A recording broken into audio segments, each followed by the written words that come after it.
오늘 우리에게 주신 하나님의 말씀, 우리가 함께 나눌 말씀은 누가복음 101강으로 누가복음 21장 5절에서 19절 말씀입니다. 누가복음 101강 21장 5절에서 19절 말씀 제가 봉독해 드리도록 하겠습니다. 어떤 사람들이 성전을 가리켜 그 아름다운 돌과 헌물로 꾸민 것을 말하매 예수께서 이르시되 너희 보는 이것들이 날이 이르면 돌 하나도 돌 위에 남지 않고 다 무너뜨려지리라. 그들이 물어 이르되 선생님이여 그러면 어느 때 이런 일이 있겠사오며 이런 일이 일어나려 할 때 무슨 징조가 있사오리까? 이르시되 미혹을 받지 않도록 주의하라. 많은 사람이 내 이름으로 와서 이르되 내가 그러하면 때가 가까이 왔다 하겠으나 그들을 따르지 말라. 난리와 소요의 소문을 들을 때 두려워하지 말라. 이 일이 먼저 있어야 하되 끝은 곧 되지 아니하리라. 또 이르시되 민족이 민족을 나라가 나라를 대적하여 일어나겠고 곳곳에 큰 지진과 기근과 전염병이 있겠고 무서운 일과 하늘로부터 큰 징조들이 있으리라. 이 모든 일 전에 내 이름으로 말미암아 너희에게 손을 대어 박해하며 회당과 옥에 넘겨주며 임금들과 집권자들 앞에 끌어가려니와 이 일이 도리어 너희에게 증거가 되리라. 그러므로 너희는 변명할 것을 미리 궁리하지 않도록 명심하라. 내가 너희의 모든 대적이 능히 대항하거나 변박할 수 없는 구병과 지혜를 너희에게 주리라. 심지어 부모와 형제와 친척과 벗이 너희를 넘겨주어 너희 중에 몇 순 죽이게 하겠고 또 너희가 내 이름으로 말미암아 모든 사람에게 미움을 받을 것이나 너희 머리털 하나도 상하지 아니하리라. 너희의 인내로 너희 영혼을 얻으리라. 아멘. 오늘 본문 말씀을 주의 재림에 대비하자 이 내용으로 우리가 3일간 함께 말씀을 나누는데 오늘은 그 첫 번째 시간입니다. 누가복음 21장 5절에서 19절 말씀을 크게 두 단락으로 나눠서 함께 묵상하도록 하겠습니다. 첫 번째 단락은 5절에서 11절 말씀입니다. 심판의 때가 가까이 올 때 어떤 징조가 있나요? 키워드는 성전 회파되고 징조가 나타나는데 미혹하는 거, 난리와 소요, 대적, 지진, 기근, 전염병, 무서운 일, 하늘의 큰 징조 등이 나타난다는 것입니다.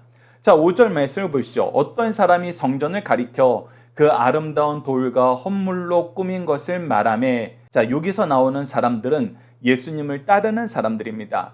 지금 예루살렘에서는 극렬하게 두 그룹이 대치를 하고 있어요. 예수님을 따르는 그룹과 예수님을 죽이려는 그룹, 특히 예수님을 따르는 그룹들이 지금 현재는 숫자가 훨씬 더 많습니다. 그리고 예수님이 죽이려는 그룹들은 숫자는 적지만 지도층 인사들이에요. 이들이 예수님을 고발하려고 여러 가지 방면으로 예수님을 시험했습니다. 그러나 예수님께서는 도리어 지혜의 말씀으로 하나님의 능력으로 이 모든 시험을 이기고 그들을 향하여 하나님의 바른 교훈을 도리어 선포하셨어요.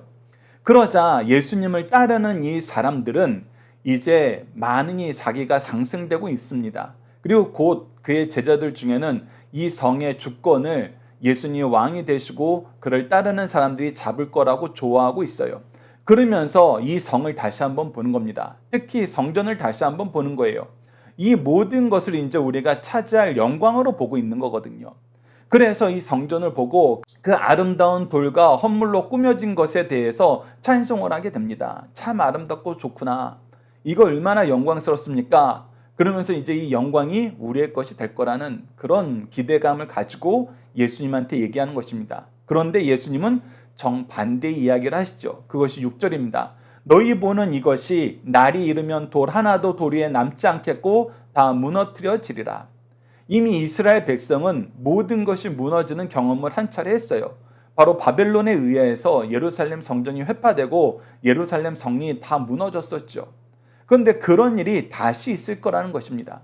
즉 이 영광을 너희들은 차지할 것으로 생각하나 너희들은 도리어 무엇을 준비해야 된다? 이곳에 그 어려운 때가 특히 바벨론에 의해서 무너졌을 때에도 하나님의 심판의 역사가 있었던 것입니다. 그렇기 때문에 하나님의 심판의 때가 옴을 너희들 주의해라. 그렇게 예수님께서는 미리 경고의 말씀을 주시는 것입니다. 영광을 찾는 사람들에게 오히려 어려울 때를 준비하라고 생각의 패러다임을 완전히 바꿔주시는 거예요. 그러자 이제 사람들의 생각이 바뀌게 됩니다. 그리고 어쩌면 두려웠을 거예요. 여전히 예수님이 말씀하신 그 뜻을 찾지 못하고 깨닫지 못하고 자기네들의 좋은 대로 해석하면서 이 질문이 나올 수도 있어요. 왜? 자기네들이 영광을 차지할 것 같은데 이 영광이 그러면 오래가지 않는다는 거야? 일장춘몽이 된다는 거야? 이렇게 생각할 수 있잖아요. 그래서 7절처럼 질문을 합니다. 그들이 물어 이르되 선생님이여 그러면 어느 때에 이런 일이 있겠사오며 이런 일이 일어나려 할 때에 무슨 징조가 있사오리까? 그러면 우리가 큰 권세를 잡았는데 이것이 오래가지 않는다는 거예요? 아니면 오래가지만 나중에 우리가 큰 일이 겪어내니까 그때는 미리 대비하란 말씀이에요. 그때 어떤 징조가 있겠습니까? 라고 물어볼 때 예수님은 도리어 이들의 권력에 대해서 이 성의 아름다움에 대해서 여전히 얘기하지 않으시고 무엇을 얘기하세요? 구속사를 얘기하세요. 하나님께서 예수님을 통해서 구원을 완성하시지만 이 구원의 역사를 거절할 때에는 이 성에 심판이 있을 거라고 말씀하셨어요. 예수님께서도 이 경고의 말씀을 하셨어요. 그런데 그것을 깨닫지 못하는 제자들에게 그때를 다시 한번 준비하라고 얘기를 하는 것입니다.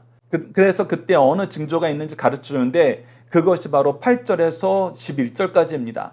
이르시되 미혹을 받지 않도록 주의하라. 많은 사람이 내 이름으로 와서 이르되 내가 그라하며 때가 가까이 왔다 하겠으나 그들을 따르지 말라. 자, 이제 여기서부터 예수님이 얘기하는 것과 이 예수님을 따르는 자들, 제자들이 원하는 것과 완전히 다른 이야기라는 걸 우리가 볼 수 있어요.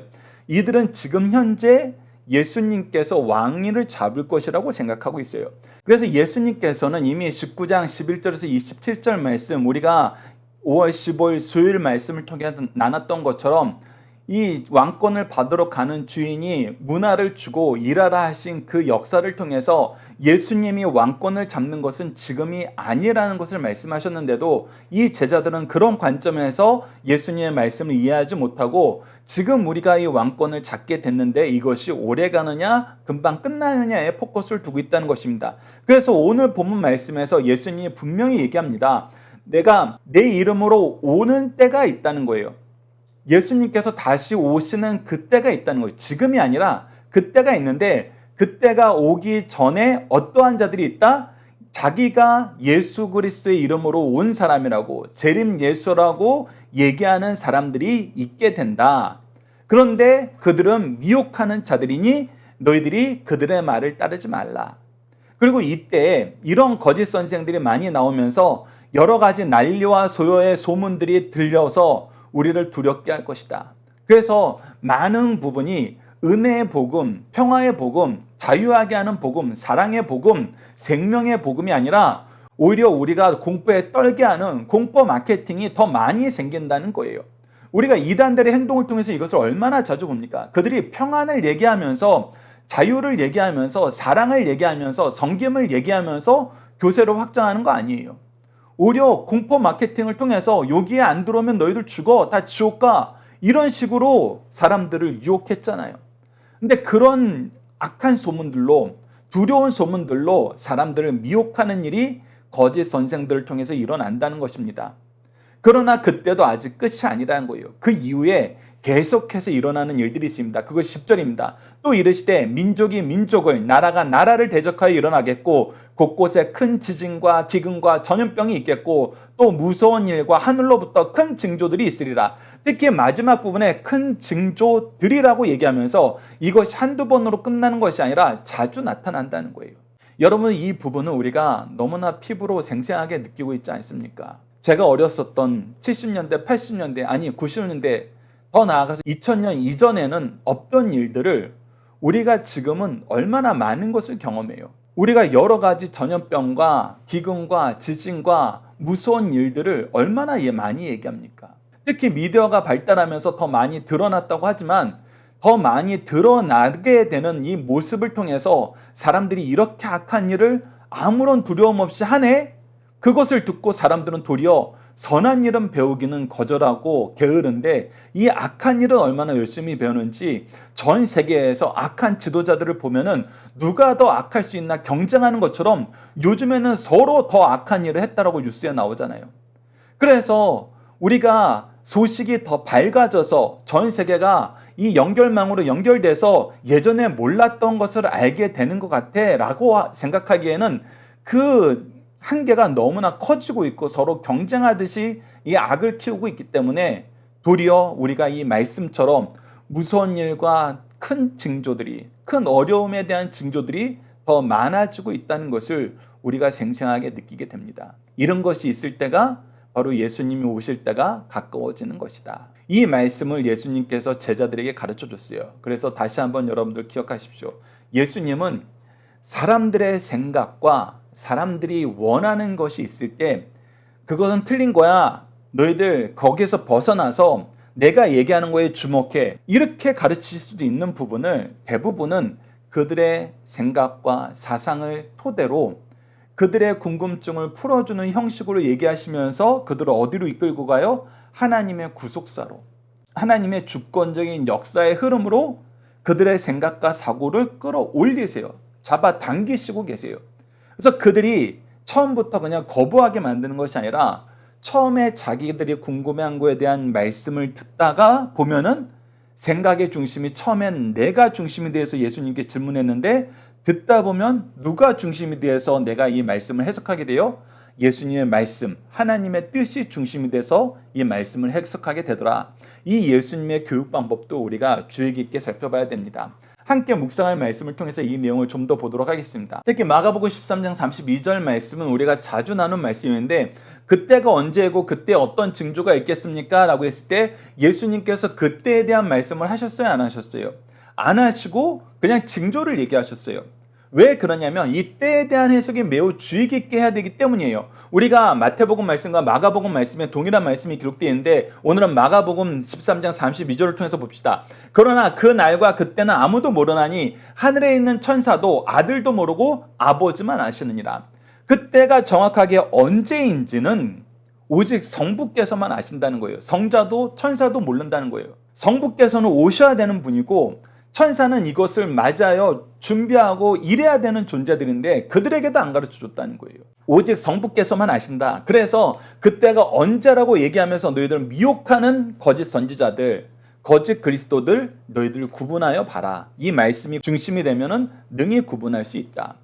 그리고 이 우리를 유혹하는 사람들은 태반이 어디에서 시작했다? 우리 안에서 시작했다. 교회 공동체 안에서 시작했다는 걸 우리가 보여줘요. 그래서 요한일서 2장 19절 말씀을 보면은 그들이 우리에게서 나갔으나 우리에게 속하지 아니하였나니 만일 우리에게 속하였더라면 우리와 함께 거였으니와 그들이 나간 것은 다 우리에게 속하지 아니함을 나타내려 함이니라. 즉 우리 안에서 있다가 나가서 더욱 우리를 반대하는 족속이 됐다는 거예요. 반대하는 집단이 됐다는 것입니다. 이것이 바로 거짓 선지자들, 미혹하는 사람들의 특징이라는 거예요. 디모데후서 4장 3절에서 4절을 보시죠. 때가 이르니 사람이 바른 교훈을 받지 아니하며 귀가 가려워서 자기의 사욕을 따를 스승들을 많이 두고 또 그 귀를 진리에서 돌이켜 허탄한 이야기를 따르리라. 이 부분을 보면은 지금 제자들이 하는 이런 행태가 더 심해질 거라는 걸 알아요. 제자들도 예수님이 가르쳐준 이 구속의 길을 가기보다는 앞에서 문화의 비유를 통해서 지금 왕권을 잡으러 올라가는 것이 아니라고 누차 얘기하고 우리가 마태복음을 통해서 확인하는 것은 예수님께서 베드로의 신앙 고백을 들은 이후부터 그리고 변화산에서 영광의 모습을 보여준 이후에도 계속해서 세 차례나 마태복음에 기록된 것은 세 차례나 이번에 예수님이 올라가시는 것은 고난을 받고 죽임을 당하고 다시 부활할 것이라는 걸 가르쳐줘요. 그래도 안 믿어요. 그래도 내가 원하는 걸 듣고 싶어 해요. 그 영광이 이루어졌다는 얘기를 듣고 싶어 해요. 그것이 바로 이 디모데후서 4장 3절에서 4절에서 나타나는 특징과 맥을 이어가는 거예요. 근데 이것이 말세가 되면 더 심해진다. 그래서 바른 교훈을 받지 않으려는 사람들이 많다. 지금 제자들이 예수님의 교훈을 일부만 듣고 일부는 거절하는 것처럼 오히려 더 열심히 거절하는 사람들이 많아진다. 그런데 그러면서 무엇을 따른다? 자기 사욕을 채워주는 스승들을 두길 기뻐한다. 제자들 입장에서도 지금 예수님은 자기 사역을 이루어질 주로 지금 생각하는 거예요. 그런 선생으로 생각하는 것입니다. 근데 예수님이 아니라고 계속 얘기하죠. 또 길을 진리에서 돌이켜 허탄한 이야기를 따르라. 그런데 이제 교회 안에 거짓 선생들이 넘치게 되고 이 세상에 거짓 선생들이 넘치게 되면은 이제 이 사역을 채워주는 것으로 가는 사람들이 많아진다는 거예요. 우리가 요즘에 참 신앙생활하기 힘들다라고 얘기했을 때 이런 특징이 세상에서는 정당한 거, 도리어 옳은 걸로 표출이 되고 있어요. 무엇이냐면 세상 사람들 입장에서는 진리는 없어요. 특히 민주주의 사회에서는 바로 민중들이 생각하는 것이 선이 돼요. 그 선이 아니고 거기서 나오는 악도 민중들이 책임을 지는 거예요. 왜? 민주주의니까. 사람들에 의해서 되는 거니까. 다수결이니까. 그래서 사람들의 생각을 따르는 것이 의이고 사람들의 생각을 잘 반영시키는 것이 리더의 덕목이라고 얘기하는 시대예요. 근데 앞으로 이것은 더욱더 커질 거라는 거예요. 그러나 교회는 그리스도인들은 무엇을 따르는 거냐면 예수 그리스도의 복음이 진리라는 것을 따르는 거예요. 하나님의 말씀이 진리라는 걸 따르는 거예요. 그래서 예수 그리스도의 다시 오심이 확실하고 그분이 오셔서 선악간에 심판하신다는 것을 우리가 믿고 그때에는 생명의 부활과 심판의 부활로 모든 사람이 부활을 할 것이라는 걸 믿고 그날을 대비하면서 준비하면서 하나님의 영광을 바라보면서 사는 것이 바로 그리스도인이란 거예요. 그래서 우리는 세상 사람들하고 사는 방법이 다를 수밖에 없어요. 그리고 우리가 디모데후서 4장 3절에서 4절 말씀을 통해서 다시 한번 강조하면서 확인하는 것은 앞으로 이런 일들은 더 많아진다. 자기의 사욕을 채워주는 거짓 선생들을 따르려는 의지는 더욱 강해지고 그런 탐욕은 더욱더 커지고 이것이 옳다라고 주장하는 그런 태도는 그런 문화는 더 뿌리 깊게 자리 잡을 것이다. 그래서 우리가 원하지 않는 예수 그리스도의 복음은 우리에게 필요한 것이 아니라 라고 얘기하는 것이 어쩌면은 지금 예루살렘 성전에서 이루어지는 것처럼 교회에서도 이루어질 수 있다. 그러니 너희들은 이때를 대비하여 깨어 있으라고 예수님이 이 말씀을 주신 거예요. 그래서 두 번째 단락 12절에서 19절 말씀도 봅시다. 심판 때가 오기 전에 성도들이 직면하게 될 상황은 무엇인가요? 키워드는 주의 이름으로 박해, 구병과 지혜, 가족, 벗, 넘겨줌, 죽음, 마음 상하지 않음이 나타납니다. 자, 12절 말씀을 봅시다. 계속해서 우리를 향한 예수 그리스도의 가르치심, 경고의 말씀을 또 격려의 말씀을 우리에게 주십니다. 이 모든 일 전에 자, 이 난리가 나고 이 세상이 이전에 겪어보지 못한 어려움들이 생기는데 이 모든 일이 일어나기 전에 즉 예수님께서 다시 오시는 이 최종적인 일 전에 이 모든 것이 일어나고 이 모든 일 중간중간에 어떤 일이 발생하느냐 우리에게는 내 이름으로 말미암아 너희에게 손을 대어 박해하며 회당과 옥에 넘겨주며 임금들과 집권자들 앞에 끌려가려니와 즉 우리가 예수 그리스도의 이름으로 말미암아 박해를 받는 핍박을 받는 일이 생긴다는 거예요. 그런데 이 일이 생겼을 때 우리가 도리어 기뻐할 수 있는 이유는 무엇이냐면 13절입니다. 이 일이 도리어 너희에게 증거가 되라. 무슨 증거가 되는 거예요? 우리가 그리스도인이란 증거라는 거예요. 우리가 하나님의 백성이란 증거라는 거예요. 왜? 이 세상은 앞으로 더욱더 강하게 예수 그리스도의 주권을 인정하지 않을 거예요. 하나님 나라의 통치를 인정하지 않을 거예요. 예수 그리스도의 다시 오심을 싫어할 거예요. 문화 비유에서 사람들이 나는 이 사람 왕으로 원치 않습니다 라는 사람들이 많아질 거라는 거예요. 특히 그의 은혜를 받은 백성들 안에서도 이런 사람들이 생긴다는 거예요. 근데 이런 사람들에게 우리가 동의하지 않으므로 우리가 선을 행하고 사는데 그들과 동의하지 않았다는 이유로도 우리는 끌려감과 박해와 핍박을 당할 수 있다는 거예요. 그런데 이것이 도리어 우리에게 증거가 된다는 거예요. 무슨 증거? 하나님의 백성됨의 증거. 그래서 계속 말씀하시다. 그러므로 너희는 변명할 것을 미리 궁리하지 않도록 명심하라. 내가 너희의 모든 대적이 능히 대항하거나 변박할 수 없는 구병과 지혜를 너희에게 주리라. 자, 우리가 핍박받는 건 많아요. 근데 우리가 핍박받았다고 해서 패배하느냐? 아니라는 거예요. 하나님께서 예수 그리스도의 승리를 우리에게 보여줬던 것처럼 예수 그리스도의 승리가 우리의 승리가 되도록 성령님을 통해서 우리를 지도하신다는 거, 인도하신다는 거, 힘을 더하신다는 거, 함께 하신다는 거, 반드시 이기게 하신다는 거 우리가 이미 신약 성경을 통해서 얼마나 많이 경험했습니까? 얼마나 많은 신앙의 선조들이 이 역사를 우리에게 증거해 줬어요. 그래서 우리가 승리한다는 것입니다. 하나님이 우리를 보호하신다는 거예요. 그런데 심지어 어떤 일까지 생기느냐? 16절 보시죠. 심지어 부모와 형제와 친척과 벗이 너희를 넘겨주어 너희 중에 몇을 죽이게 하였고, 자 보십시오. 이스라엘 공동체는 하나님 나라의 백성이라고 그들이 모두 인정하고 서로 그 이름으로 하나 된 공동체예요. 말씀으로 하나 된 공동체였어요. 예배로 하나 된 공동체였어요. 그런데 이들이 하나님이 보내신 메시아를 거부하면서 어디까지 갔냐면 예수 그리스도의 이름으로 승리를 이룬 이 역사의 주인공들도, 우리가 자주 표현하는 표현으로는 구속사의 능력 있는 일꾼들까지도 이들을 통해서 하나님이 일이 이루어지는 것을 보면서도 어떻게 한다는 거예요? 넘겨준다는 거예요. 막으려 한다는 거예요. 싫어한다는 거예요. 한 가정 안에서도 예수 그리스도의 복음을 같이 나누고 배우고 이 은혜를 누리고도 거절하는 사람이 생기고 배반하는 사람이 생긴다는 것입니다. 그래서 몇몇은 죽게 되는 일도 생긴다는 거예요. 그런데 이 16절 말씀과 좀 상반되는 말씀 같은 것이 17절 이후에 기록되어 있습니다.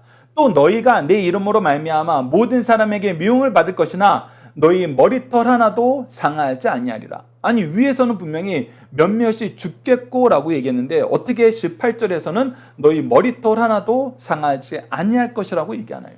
죽는 것과 상하지 않는 것은 완전히 반대되는 이야기 아닌가요? 우리가 그렇게 생각할 수 있어요. 자, 그러나 우리가 이 내용을 함께 묵상할 말씀을 통해서 어떤 의미로 이 말씀을 우리에게 주셨는지 요한복음 말씀과 연결해서 한번 보도록 하겠습니다. 자, 우선은 우리가 핍박을 당하는 거 마태복음 5장에서 팔복을 선언할 때 미리 얘기하신 거예요. 마태복음 5장 10절에서 12절을 봅시다. 의를 위하여 박해를 받는 자는 복이 있나니 천국이 그들의 것임이라. 나로 말미암아 너희를 욕하고 박해하고 거짓으로 너희를 거슬려 모든 악한 말을 할 때에는 너희에게 복이 있나니. 오히려 이것이 복이라는 거예요. 이것이 증거라는 거예요. 왜 그러냐면 기뻐하고 즐거워하라. 하늘에서 너희의 상이 큼이라. 하나님께서 너희와 함께 하시고 너희들의 고난에 대해서 신원해 주고 계신다. 이기게 하신다. 재판하신다. 너희 전에 있던 선지자들도 이같이 받게 하였느니라. 우리 신앙의 선조들도 이 과정을 겪으면서 한 명도 낙오되거나 패배한 사람이 없더라. 너희들은 이 승리의 역사를 계승해 나가는 하나님의 자녀들이 되어라. 사도행전 14장 22절 보시죠. 제자들의 마음이 굳게 하여 이 믿음에 머물러 있으라 권하고 또 우리가 하나님의 나라에 들어가려면 많은 환난을 겪어야 할 것이니라고. 예, 환난이 오게 돼 있어요. 그러나 이 환난으로 말미암아 우리가 패배하는 거 아니에요. 우리는 승리하고 이 승리의 영광을 가지고 우리는 하늘 나라에 가게 된다는 것입니다. 디모데후서 3장 12절에서 또 이렇게 우리에게 계속해서 강조해주고 있습니다. 무릇 그리스도 예수 안에서 경건하게 살고자 하는 자는 박해를 받으리라. 우리가 앞으로 이 세상을 살 때에는 박해가 반드시 있다는 거 예수님이 미리 경고해 주시는 거예요. 그러면서 동시에 무엇을 얘기해 줘요? 승리를 얘기해 줘요. 자, 이제 요한복음 14장 26절과 10절 말씀을 통해서 우리가 승리하는 이 내용, 우리가 죽임을 당하나 머리털도 상하지 않는다는 내용이 무엇인지 한번 확인해 봅시다. 자, 요한복음 14장 26절을 보시죠. 보혜사 곧 아버지께서 내 이름으로 보내실 성령 그가 너희에게 모든 것을 가르치고 내가 너희에게 말한 모든 것을 생각나게 하리라.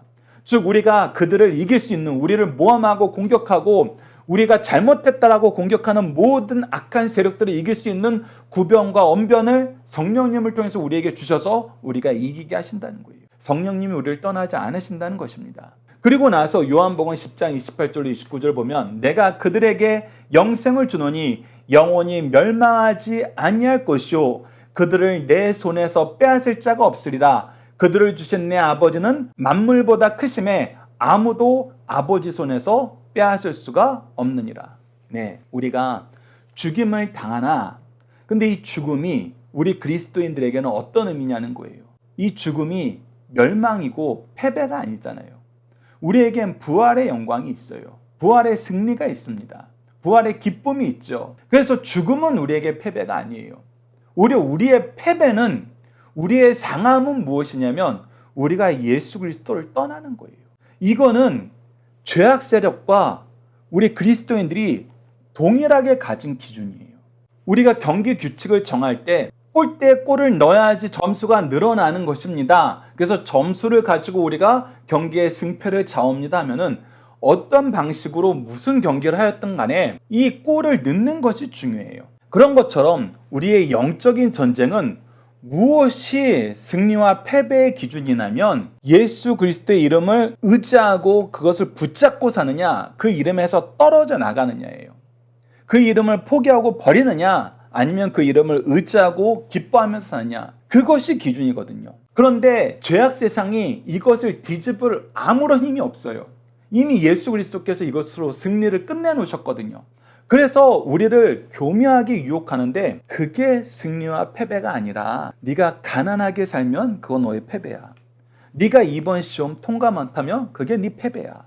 죄를 져서라도 네가 원하는 것을 얻는 것이 승리지. 그러면서 죄를 용인하여도 내가 원하는 무엇인가를 얻으면 승리라고 계속 승리의 조건을 바꿀 수 있다라고 주장을 해요. 누가? 사탄의 세력들이. 그래서 그들이 교묘하게 우리를 유혹하는 거예요.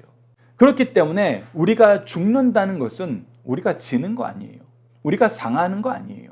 도리어 우리가 믿음의 선조들 통해서, 그들의 고백을 통해서, 특히 사도 바울이 고백한 것을 통해서 우리가 확인하는 건 뭐예요? 나에게 있어서는 내가 빨리 그리스도 곁으로 가는 것이 나에게는 좋은 거예요. 그러나 주님께서 나에게 맡긴 사명, 그 영혼들을 위해서는 내가 이 땅에서 좀 더 고생하는 것이 그들에게 좋다면은 내가 주의 백성된 사람으로서, 주의 은혜의 빚진 자로서 그 삶을 살겠다는 거예요. 그래서 죽음은 도리어 우리에겐 평안이에요. 안식이에요. 우리가 상한다는 것은 우리가 예수 그리스도의 이름을 외면하게 되고, 죄악과 짝하게 되고, 죄악에 이용당하는 삶을 사는 것이 상하는 거란 거예요. 그런데 이런 부분은 하나님께서 철저하게 막으신다. 그러니 걱정하지 마라. 너희들이 하나님을 인정하고 의지하면 승리하게 된다. 이 내용으로 우리에게 말씀하여 주시는 것입니다. 그래서 마지막 19절, 너희의 인내로 인내하라. 인내로 너희 영혼을 얻으리라. 하나님이 구원의 때가 오면은 이 모든 것을 밝히 드러나게 하시고, 그 전에도 성령님을 통해서 너희에게 승리를 주신다. 세상 사람들이 이거 아니야 라고 얘기하는 거를 인내하라는 거예요. 우리의 승리가 오지 않는 것을 인내하면서 참으라는 것이 아니라, 우리는 죄를 짓지 않는 거, 예수 그리스도의 이름에서 떠나지 않는 거, 우리가 예배자의 자리를 포기하지 않는 게 승리라고 그러는데, 세상은 끝까지 그거 아니라 그래요. 끝까지 다른 것이 승리의 내용이라고 우리를 끊임없이 유혹하는데, 우리한테 그것 참으라는 거예요. 이미 우리는 죄를 이겼다. 이 내용을 여러분들 기억해 주시기 바랍니다. 자, 중심 사상을 하나씩 확인하도록 하겠습니다. 주님은 예루살렘 성전의 회파와 인류 종말을 함께 묶어 말씀하시고 계십니다. 예루살렘 멸망이 주님의 예언대로 성취된다면 주님의 재림도 약속하신 예언대로 성취될 것이 확실함을 가르쳐주고 있습니다. 그러므로 자신의 종말과 함께 인류의 종말도 준비하면서 살 것을 가르쳐 주시는 말씀입니다. 두 번째는 말세에는 많은 미혹하는 영들이 영적 안일과 영적 신기함으로 우리를 유혹한다는 것입니다.